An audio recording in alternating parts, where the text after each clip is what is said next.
Hello and welcome back to El Pozo, the Primera RFEF show. Have we had a good summer? Of course we have, but it's not been great because we need to have some more Primera Federación in our lives. But we've got some great news. It is a mere 10 days away from returning. So as is such, we are here to preview both Grupos in the upcoming shows. And to do that with me, I'm joined by my co-hosts, Liam Bambridge and Tom Morgan Charters. How are we doing, gents? Liam, how are you keeping? Yeah, still trying to get my head around the fact that I'm actually going to be involved in doing a podcast in which my team, Real Zaragoza, are going to be a team that we're going to be discussing. Of course, they haven't been in the 30 of Spanish football since the 40s. So, yeah, I think I've just about got my head around it. But, yeah, it's a tough one. But, yeah, I mean, it won't diminish my enjoyment whatsoever. I hopefully will actually win a few games, which would be nice after a few fairly barren years, and obviously lots of other teams to enjoy their football as well. Yeah, absolutely. And from your perspective, Tom, I know that you don't have a team necessarily represented, but you do have clearly a close affinity to Zamora, judging by the shirts you now have. Are you excited to see this season get underway? Yeah, when the summer started, I was wishing for the Primera Federación to start again because to be honest, didn't enjoy the World Cup. I'm glad Spain won it, but yeah, I was craving to get back to talking about Primera Federación. Yeah, and we still are, to be fair, because obviously the Spanish season in La Liga and the Spanish Segunda Lima, which I know that you are a huge fan of as well, they've got started a little bit earlier this season than usual. However, Primera RFEF have stuck to their traditions, to their morals and good sense, and they've kept it to the end of August. So the kickoff weekend is of the 29th of August, of which there are some absolutely belting games to get your teeth into that weekend, which I'm sure we'll tell you about closer to the time. A bit of housekeeping from us as well, just to keep you informed of how things like to evolve here on El Pozo. We are planning to turn this into more of a magazine style, is the right terms I'm using, Liam, aren't we? Where we want to talk about not just the results from El Pozo, but we want to talk about sort of some of the interesting stories, get more interviews with people at clubs, hear fan culture from some of the clubs we get to visit as well. It's a slightly different fit, but all still brilliant stuff here on El Pozo, isn't it? Yeah, very much looking forward to doing that. I think it's been good to cover the games every week, but I think it's nice to also dig a bit deeper as well. And I think it's definitely where I think we all want to go, isn't it, going forward? Absolutely. And there's still so many brilliant stories to find as well. And especially when you've got 40 teams to have a crack at, there's always a tale if you just scratch beneath the surface, and some very interesting stories on teams that have joined us this season as well that we didn't get to speak about last season as well. So what we're going to do this week is we are going to preview Grupo Uno. We've got 10 new teams into that league as well. So just to remind you of who we have forming Grupo Uno this season, we've got AD Merida, we've got Reyes de Getxo, Baracaldo, Bilbao Athletic, two new sides in CD Coria and CD Extremadura. We've got Lugo, Castareño, Cultural Leonesa return. We've got a filial in Deportivo Fabril. Mirandés dropped down to El Pozo as well from the Spanish Segunda. Ponferradina, Racing Ferrol, Pontevedra, Real Avilés, Real Unión, Logroñez, UD Orense, Unionistas, and last but not least, Zamora. We can usually say, guys, that one Grupo often ends being the stronger of the two, don't we? Especially when you put them up side by side. Looking at Grupo Uno, Liam, it kind of feels maybe this is the more competitive of the two this season. There appears to be a lot more closer ties, but also some bigger teams in there than there were compared to last season. Yeah, and I think Grupo Dos still has the edge when you think about Real Zaragoza, Real Murcia, and a number of other teams that have spent some serious cash. We'll talk about that next week, of course.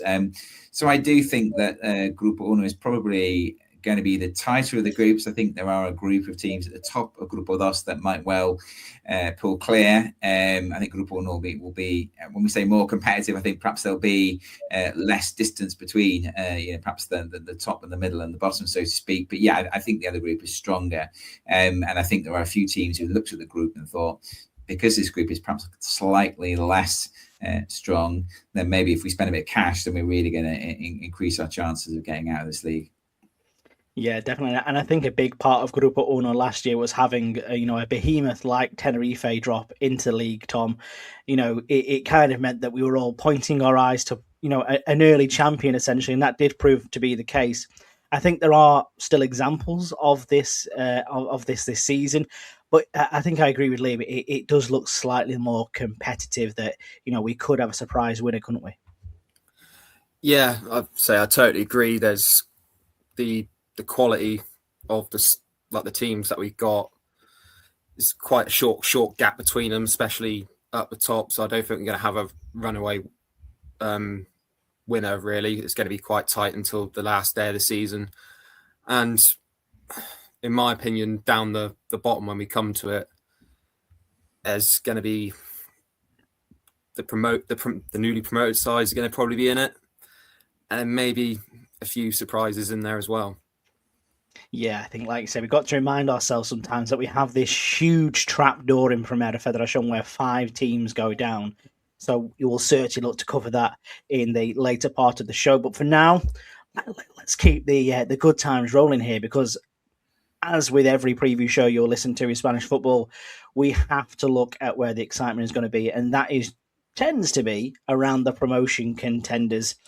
So from Grupo Uno, we've got some, like I say, some teams that have dropped down from the Spanish Segunda. We've got some really ambitious projects in Primera Ref as well, who are all mixing it in to see if they can get promoted this season. I'd probably like to point to yourself first, Liam, just to see sort of like, looking at the plethora of 20 teams we have in Grupo Uno, who do you think are our genuine promotion contenders? I think in terms of automatic promotion, I really like the look of Racing Ferrol. Of course, last season they were expected to give Tenerife a real good run for the money. Didn't work at all. A couple of coaches, and it just didn't happen for them, did it really? I think Javier Vázquez is a great hire as a coach. Don't forget, he's got a good record. He's promoted Talavera from Segunda Ref a couple of seasons ago. He did well with Algeciras last season. I like a lot of their signings. I think Navarro and Esquero both very good at Ponfe last year. I like Monjanel, who was Ibiza last season, centre-half. And a big part of what I like about them as well is they brought back 2 very popular players, and still players who can really contribute for them. That's Jesus Bernal and David Castro, who were both big players for them when they last got promoted. So I think those are 2 great signings. Even the likes of Sekou, who I think was at Real Murcia last season, I really like him. Danny Ojeda, very experienced, as I think at Huesca last season, has also been at Ponfe, a really decent player. And even Endy Kibukan is a bit younger, coming from Bilbao Athletic. So yeah, lots to like about this team. My only reservation would probably be the number 9. Not a massive fan of Raul Alcaina, who they brought in. But yeah, this looks like a really good squad. They've gone, I think, a bit more quality rather than quantity in terms of the signings, and they've made some really good signings. I don't know what you make of that, Tom. Do you see them as a potential championship winners, or am I overstating their case? Yeah, I totally agree with you. I think Javi Vázquez is a great appointment.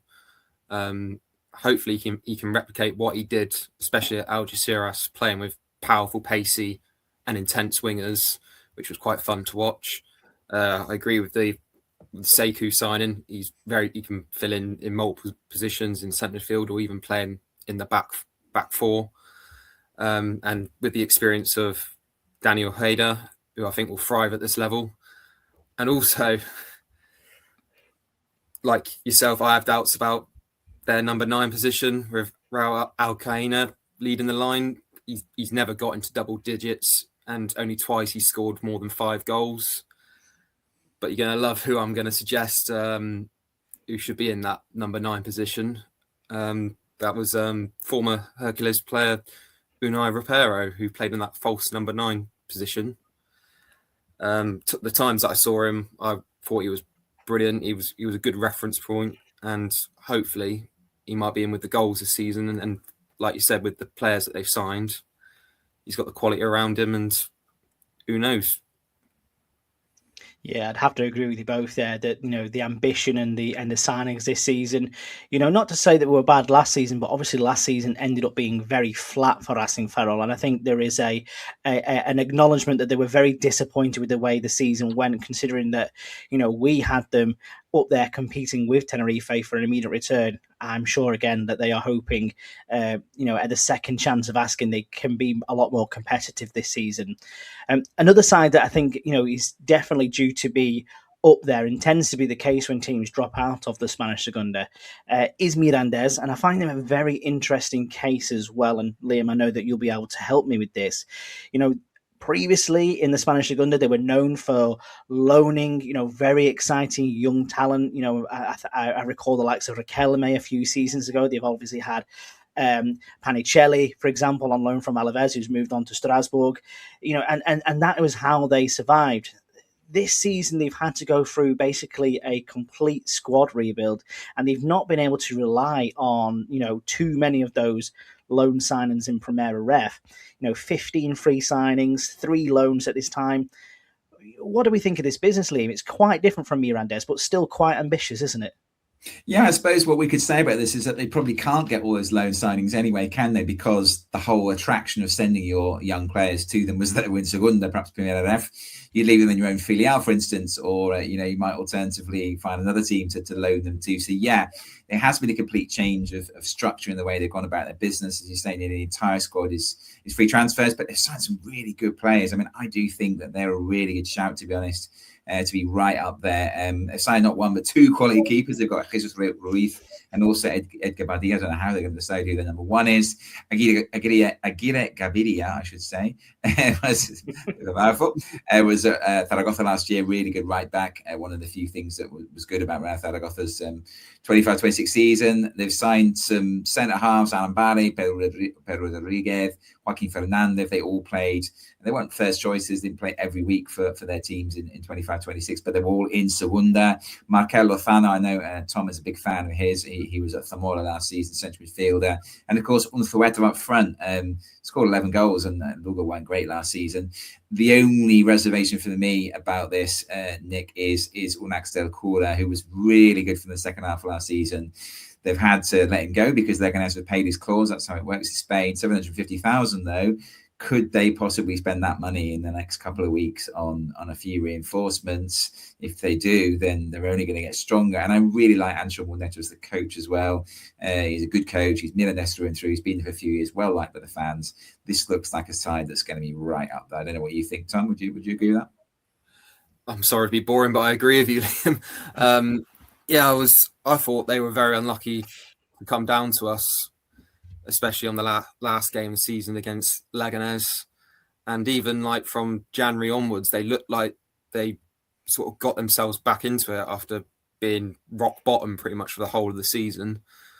They've signed 15 players permanently, but like you said about the loan players, I think they've made some decent loan signings as well, and especially the centre midfield player from Osasuna Promesas, Miguel Aurelia, who is a very well-rounded midfielder. We can play in both defence and attacking phases of the game. And even Osasuna are expecting big things from him. And he has featured for them in pre-season. And they've trusted in Mirandes to develop him even further. And I expect more youth prospects to come in. And I've seen that they're after Uskudin from Andorra, who was on loan at Real Villas last season, who impressed me as well. Yeah, I think they're both definitely going to be up there. And Mirandes do look like a strong bet. Maybe not in the same vein that we saw Tenerife operate last season, but they do look like they've managed to get a really good core together. And it must be the only thing I would say from their perspective is how do you bounce back from what they've suffered from? And that was obviously reaching a playoff final, being 90 minutes away from reaching La Liga, to then the next season being relegated. That is a confidence hit which would hit anybody or any team. So it is how they recover from that and how their mindset really jumps into that. And I could possibly say the same about Zamora as well, because for a large part of last season, they looked like a squad that were really building up a head of steam, reaching the playoffs only to fall at the final hurdle. I think it's good that they've managed to tie Oscar Cano down for another season. Obviously, that was decided before the playoff campaigns began. However, they've lost a lot of talent over this summer.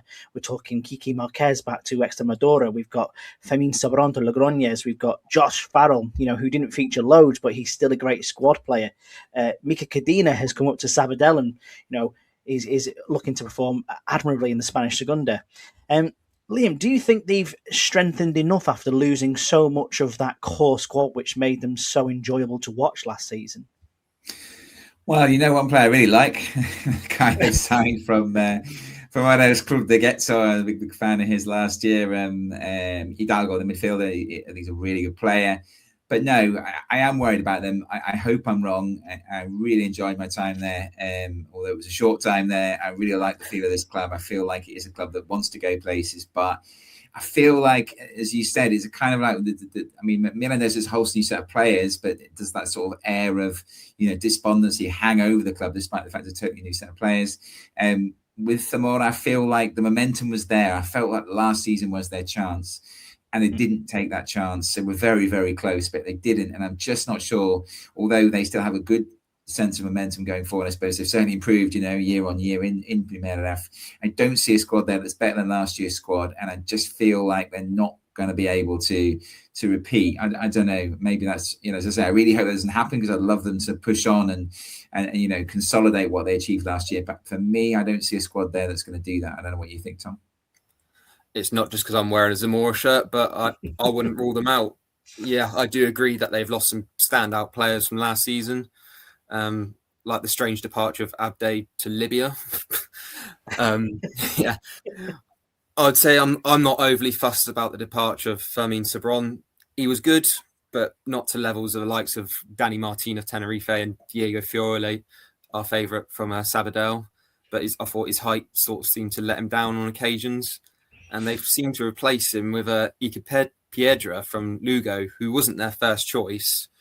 But the games that he played, he can seem like he can play from the back, which is pretty strange signing for Oscar Cano, which may be an insight on what he's trying to plan this season. And I'm also very interested to see this side in action because it looks like they've reduced the average age of the squad and bringing in some players in their mid-20s that could potentially develop into Segunda players, like our favourite centre midfield player, Juanji, which we could all agree was expecting him to go to Segunda, but he's ended up in Zamora. And like you said about Alex Hidalgo, they've added some much-needed legs and intensity to that midfield, which we saw that they were getting quite tired during the playoff campaign. And then they've signed Unai Defoe, a solid centre-back, and one sign that does intrigue me is Pau Mascaro from Racing Santander's filial. He played in Segunda Ref last season, scoring 14 goals in 13 appearances, and he only joined there since the end of January, and he came from a very poor side in Porres.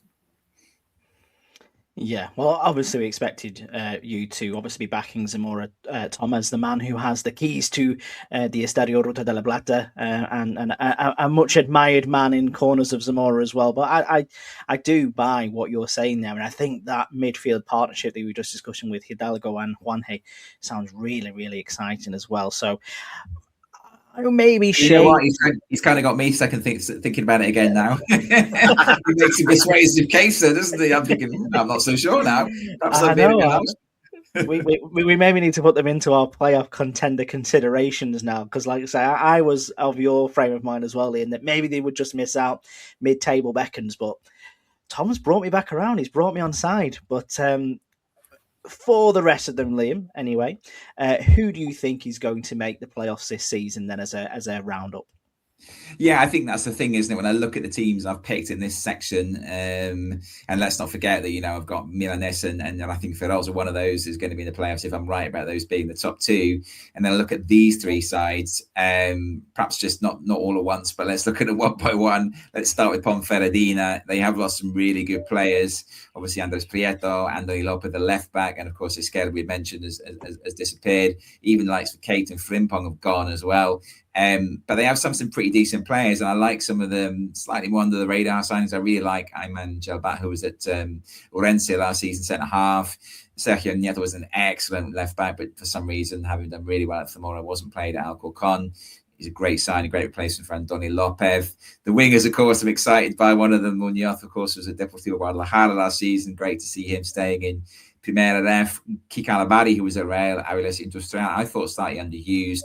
A really good winger. There's a couple of unknowns in there, to be fair. Alex Domingo, who they signed from Toulouse, the keeper, the replacement for Prieta. Don't know anything about him. Could be terrible, could be brilliant. And Serine Fay, the centre forward. Yeah, I think he's looking around for a bit, but he's been in French football most recently, so I'm not sure what he'll do. Looks like a typical Nafti signing, big, strong, powerful runner. Chibofo, talking of powerful runners as well, he was at Unionisis on loan for a bit last season, wasn't there? Quite like the look of him there. I think he'll certainly benefit from that experience. So, yeah, I mean, Pompey for me, we say every year they're likely to make the playoffs, and they almost always do.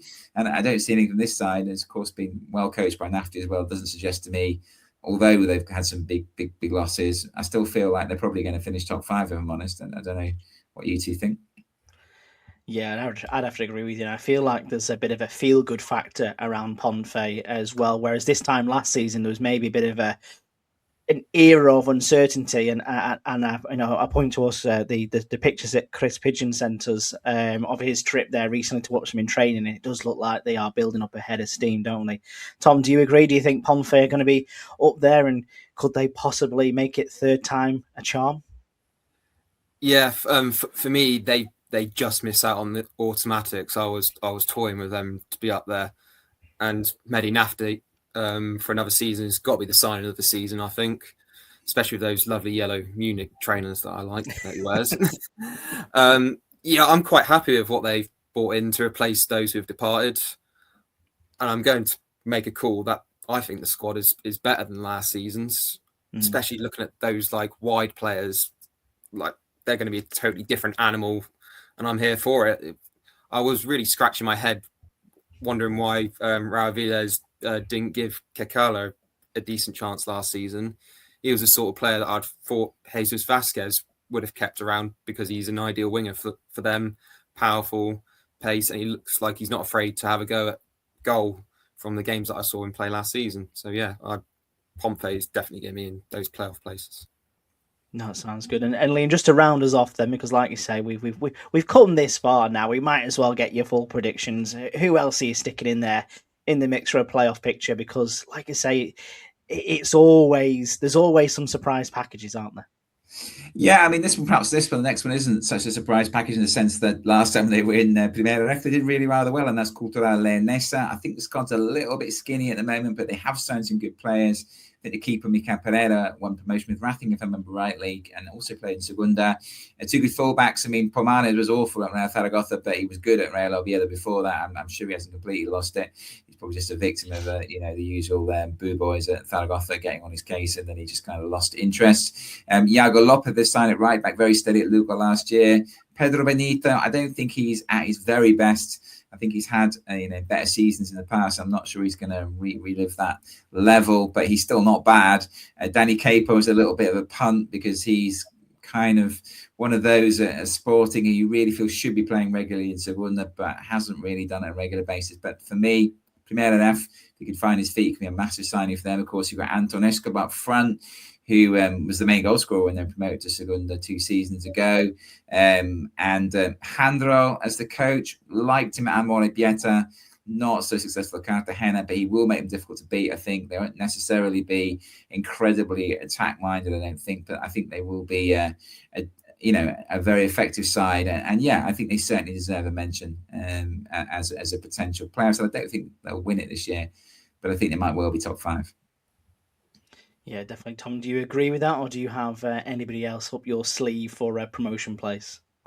Let's say, going on Cultural, say me and Liam visited there last season in a game against Real Valladolid, which they actually won, which is very rare for them. I find this team one of the hardest to gauge, really, like Liam said, with a thin squad, and I'm not totally convinced by the head coach appointment. I'd have thought they would have brought someone a bit more exciting or bit more experience, which apart from his time at Amobrieta and Cartagena, he has not really had much experience. And it was, for me, it was a toss-up between them and Zamora, but I'm more edging towards more Zamora than Coutural. Yeah. This has got, for me, this has got the feelings of Racing Ferrol last season. They've got the possibility, but it just feels like maybe there isn't enough there. And they're potentially training on reputation rather than actual skill set. So, yeah, I'd like to be proven wrong. I do like Cultural Leonessa, and they've got some brilliant fans. And, we know Roman, who has supported this podcast since day one, essentially. It's been great to see him back in this league this year and supporting Cultu. But there's not a huge number of signings come in there. Obviously, Darwin Guagua from Independiente del Valle via Brentford is an exciting one, a teenager, a winger. I think he's going to really be good to watch this year. But they brought in some decent players. I know that Tom's a big fan of Alejandro J, who was at Europa last year. I like Chechu, who was at Tarazona. They're not spectacular fullbacks, but they're very, very solid. I think House will get better, having had half a season, and then he's had a proper pre-season, of course, to get himself acclimatised. So he moved across from Iceland, and they've spent €1 million on Adrian, who is a superb keeper, I think. But that's nice to have him definitely, with them for this season and probably a bit longer, hopefully. So yeah, there's nothing absolutely out of this world that they brought in, but I do think that they've got some players in there that will help them to push on. yeah, I'd agree with that. Tom, would you? Yeah, I'm going to make a call. Iceman, top goal scorer of the division. He's had that half a season and now pre-season to acclimatise, like you said. And yeah, it's Fran Beltran's second season. Hopefully not sporting that dreadful mullet haircut that he had. He'll be looking to build on last season, but he'll need to sort out their away form, especially as they lost 10 and only won 4 games and drew 5, and they conceded 53 goals, which wasn't great. It looks like they've tried to address it in the transfer market after Javi Lancho and Luis Pereira and Javi Dominguez have left the club, and they've replaced them with Alex Barbu from Antequera, who was one of their more consistent centre-backs. Nacho Gonzalez returns to the club after a few years away, was at Ibiza last season, where he had spells in and out of the side, especially in the second half of the season. And looks like they've added a bit more experience to that back line. And the one that I like the look of is a bit of an unknown, is Fito Rodriguez, signed from Segunda F side Bergantinos. And he looks like he could be a threat from set pieces, as he scored 8 goals last season.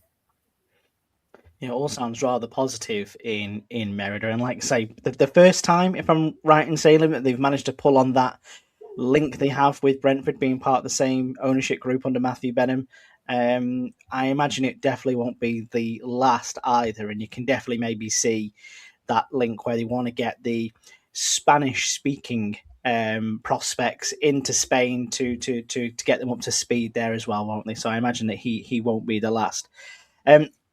Any dark horses just before we come away from promotion contenders? I feel like there's so many teams to talk about in Primera RF, and so many of them are within a shout getting promoted.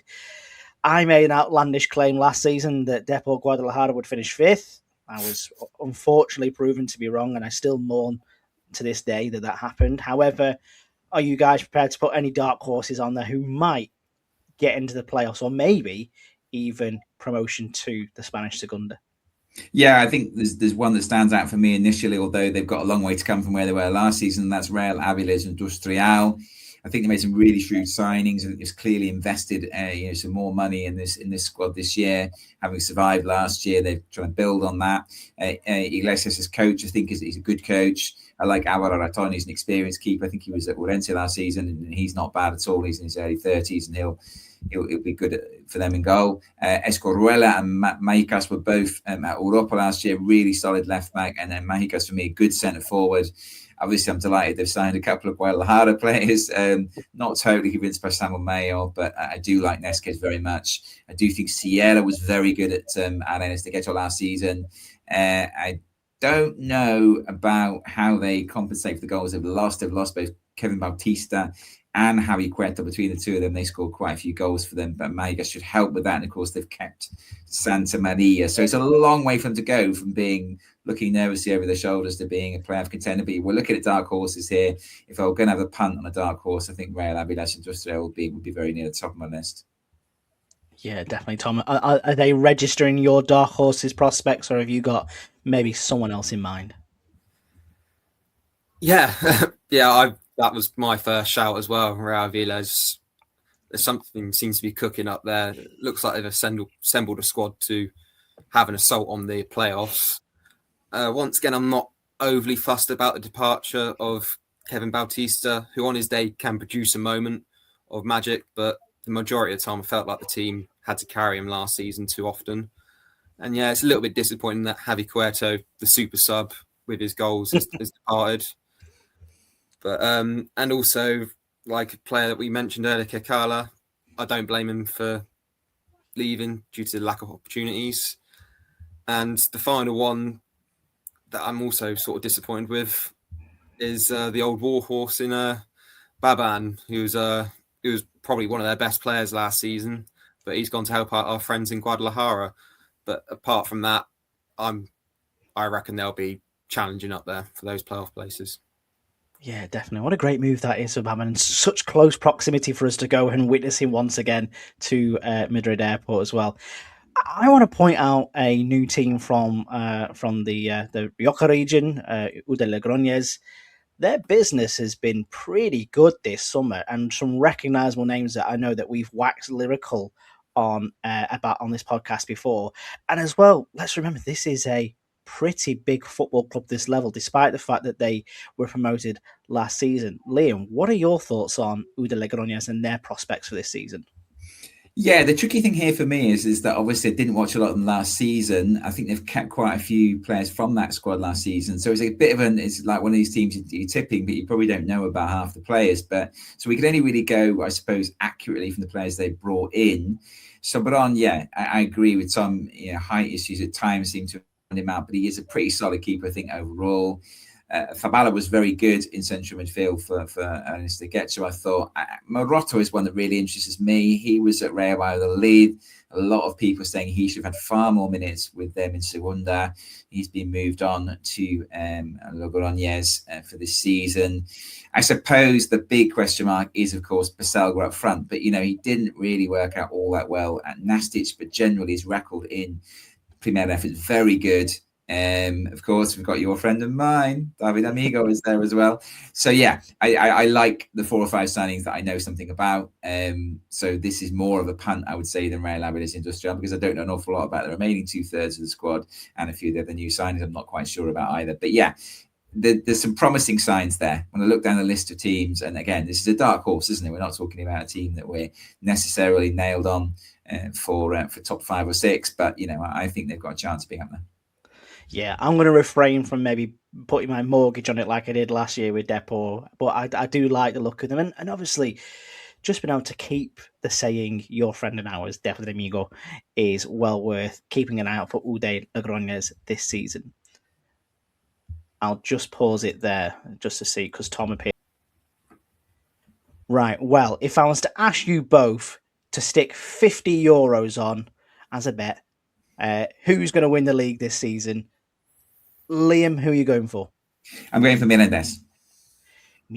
Tom, are you following suit, or have you just got that vibe about Zamora this season? Can I go €25? €25? Reading. Yeah. I think the safe bet is Mirandés. Yeah, I think I'd have to agree with you there. But however, this league does like to throw up all sorts of surprises. Who would have thought, for example, like Sabadell being promoted last season? Who would have seen that coming? So again, do not be surprised, and do not hold us accountable to that. This is monopoly money we are talking about here. So we'll see come this time next year.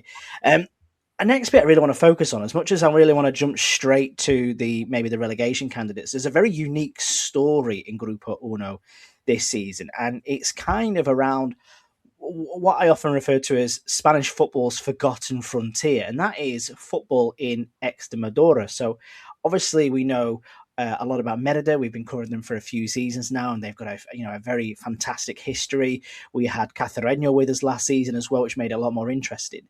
We also now have two other Extremaduran clubs that have come into the mix, and I really want to sort of speak to you guys about the thoughts, behind them. Liam, I know that this is an area that you're desperate to get to this season to watch some of these teams.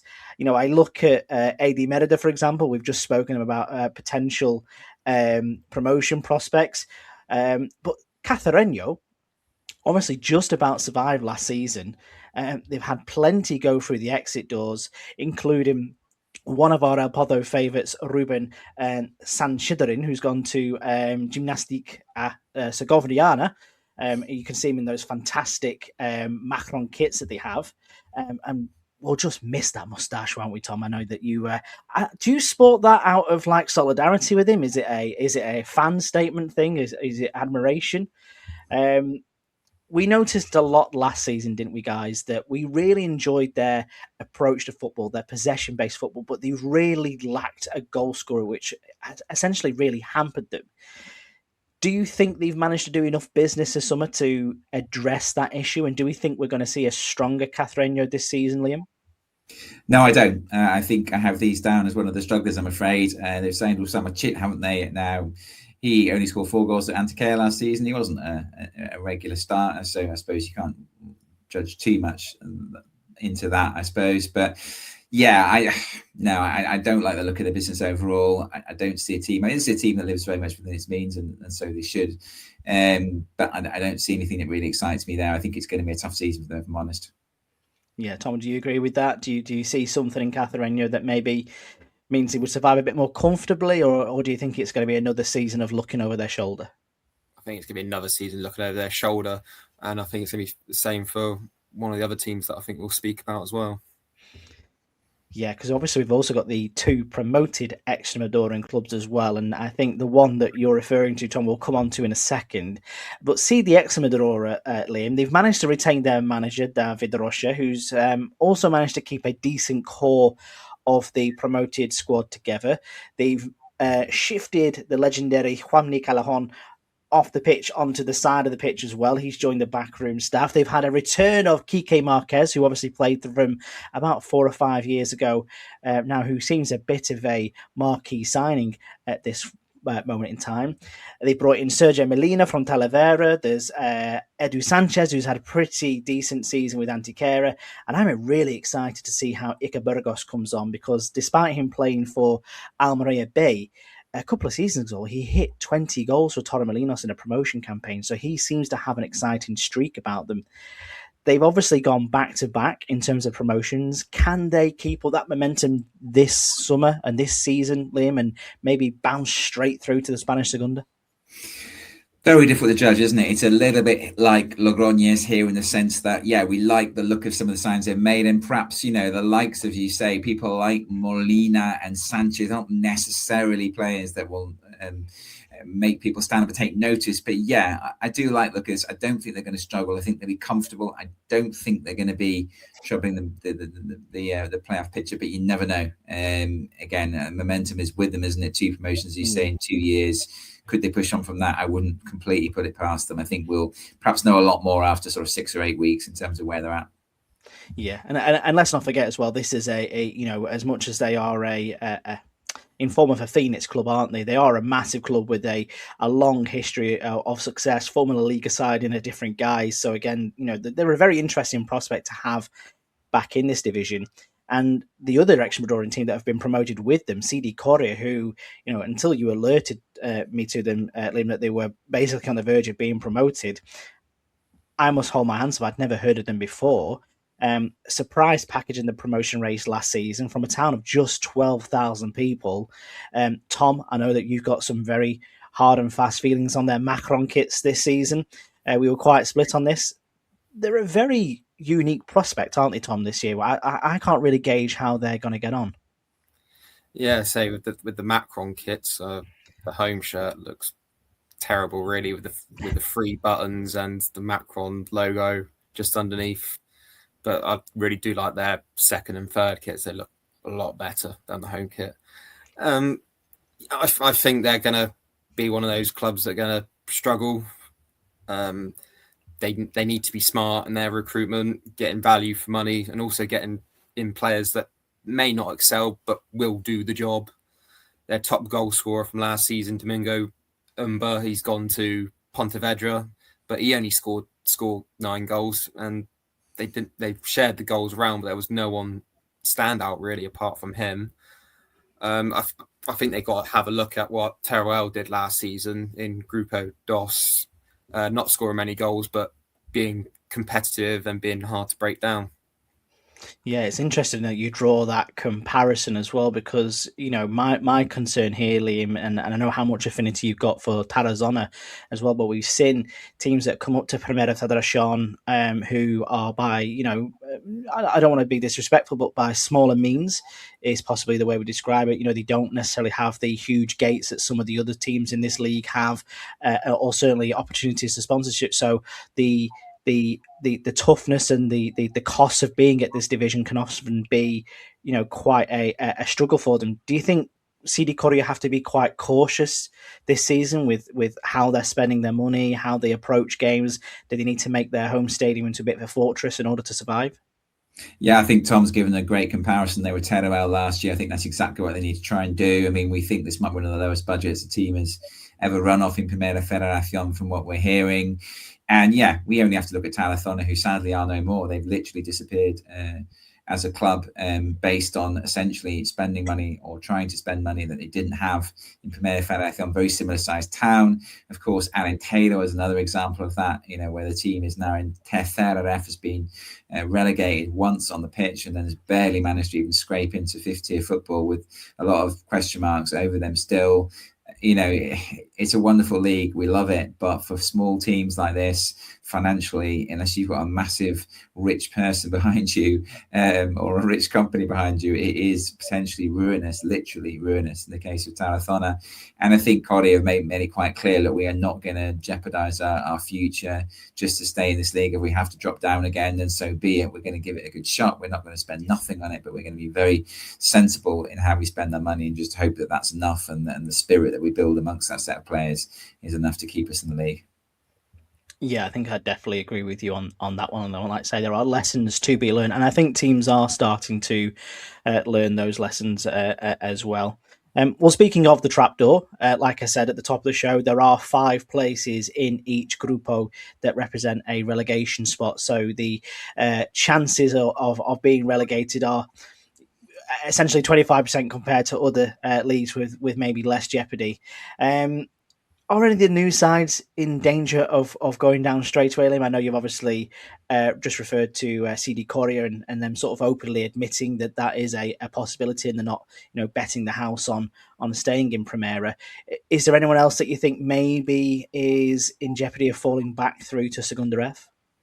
Yeah, I'm not massively convinced by Real Union, if I'm honest. And they struggled last time they were here. There were high expectations of them, and they didn't obviously fulfill those. That's why they got relegated. And I don't see a fantastic squad there to have a real crack at Primera Ref. Maybe that's also partly because I don't know an awful lot about some of the players in the squad. Maybe they will surprise me. But yeah, that would worry me. I don't know what you think, Tom. I'm a bit more positive about Real Union over CD Korea. They have lost their top goal scorer from last season, Javier Sueta. He's been snapped back by Sociedad Bay after scoring 15 goals.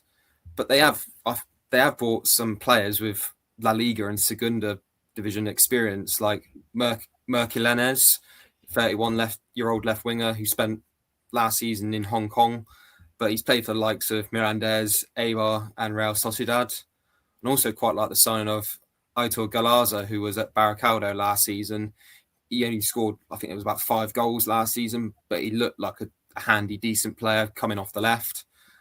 And they've signed some experienced centre-backs for this level, even though this player probably has lost his pace, but I don't think he had it in the first place. Unai Medina from Ibiza and Jordi Pola. Great experienced players for this level. And who knows, there maybe some incomings from Unai Emery's Aston Villa, maybe. Yeah, I was going to pull on that thread as well. As much as we speak about the links with AD Merida and Brentford, obviously, Real Union have the ability to call on players like they did last season from the Aston Villa academy, with those links to Unai Emery as well. So I'm possibly of the thought process that there are 5 worse teams than Real Union this season. I'd like to ask you about Udi Orense, Liam, because obviously we had Orense CF last season. We had Danny Lasser who fought valiantly to keep them up, especially when they looked certainly dead and buried after the end of September. We now have their sisters or brothers, I'm not too sure how it referred to, but we have the other Orense in the league. Do you think they're more well equipped as a newly promoted side to survive this season, or do you think they're going to fall into the same traps that their City partners did last season? Yeah, I think it's a really good question. I haven't included them at this stage, but I do worry about them. I do. Obviously, the coach has left and gone to Lugo. They have a fantastic fan base, which obviously Orense FC don't have, not in terms of how fervent their fans are, but they just don't have many of them. And Orense has got far more. So I'm hoping that their home form and that the support of their fans will really help. Although Oculto isn't necessarily a stadium which is very easy, which to make a lot of noise because of the two ends. But yeah, for me, I slightly given the edge over Corey and Real Union. Again, having listened to Tom's descriptions of some of the players who've signed, I'm thinking maybe I've been a bit harsh on Real Union.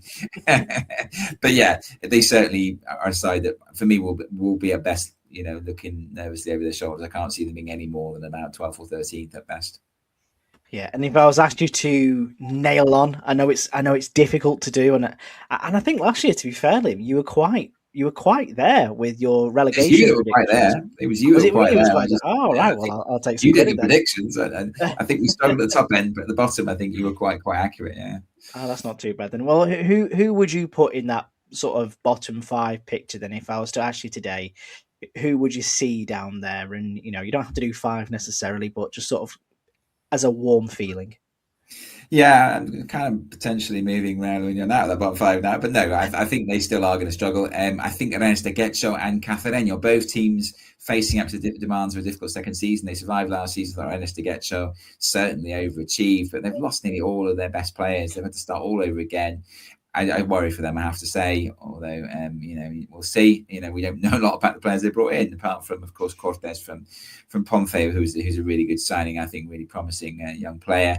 There's going to be somebody in there that will surprise us, I think. Someone like, hopefully not, because I really like these two teams, Pontevedra or Baracaldo. I don't know. There's going to be a couple of teams that will go straight down. I'm absolutely sure about that. The remaining spaces I'm not so sure about. I don't know about you, Tom. Yeah, I'd say, like you said about Ernesto Getxo, their squad has been it's been gutted, hasn't it, really? John Enrique has got to do some magic there. Same with the promoted side of Korea, even though I've sort of backed Real Union to be okay, but they'll be around there. And I totally agree, there's going to be some surprise teams, and like you said, Pontevedra and Baracaldo. And they've also had players that have left, gone on to bigger clubs and bigger wages. And also, I don't want to do this, but I'm going to include Unionistas in it, just because they're an unknown, really. Their squad's having to rebuild it, and the new head coach, Javi Medina, who will be looking for redemption after his dreadful time at Betis Deportivo last season. And yeah, they've just lost a hell of a lot of players, like Munir and say Juanje and the 2 goalkeepers, and so many more players. And I'm putting them down in for the fight for relegation. Yeah, it's a bold shout, but again, I feel like Tom is influencing us tonight, Liam. I feel like he's got some very solid arguments around why teams should be down there. I think we can all agree, we're all friends in this room, that if Deportivo Fabril and Bilbao Athletic finish 19th and 20th respectively, that would be a good season as well. So they're my 2 punts, hopefully, for finishing down there at the bottoms of the table as well. that's it for the Grupo Uno preview. Like I say, we are only a couple of weeks away from the beginning of the Primera Federa season. If you want to keep up to date with all the happenings down El Pozo, do go follow us on social media. It is El Pozo 1RFEF on Twitter. And I think over the coming days, we'll start to put some more exciting stuff on there as well around, like, who should be your players to watch or which team is looking most excited to. So go and follow us on there. Your support is always appreciated. We're also planning to get more interviews done this season as well. Liam has got his little black book out and he's ready to go and interview some of the owners, players, fans of these clubs too. And if you fancy supporting El Pozo this season to help pay for Liam to go on these fantastic trips too, then why not buy an El Pozo t-shirt? Tom, I know that you've got your eye on one. They do look pretty good too. And we'll all look cool wearing an El Pozo shirts whilst we're out there too, which I think will be quite nice. Thank you, Liam and Tom, for joining me for this Grupo Uno preview once again. Are you excited to be back? Well, of course. Yeah, definitely. I'd say summer is boring for me. I crave football, proper football, and that is Primera Federación. Yes, and no doubt that will be some trips there planned soon. I've got my eyes on a Grupo Dos fixture potentially for the August bank holiday, but the prices of the flights are creeping up. But I think I've earned it recently as well, to be fair. So I'll say thank you to you guys once again. Can't wait to speak to you about the Grupo Dos preview next week. Thank you to you guys at home once again. Your support is always appreciated. We'll see you next time. Hasta luego.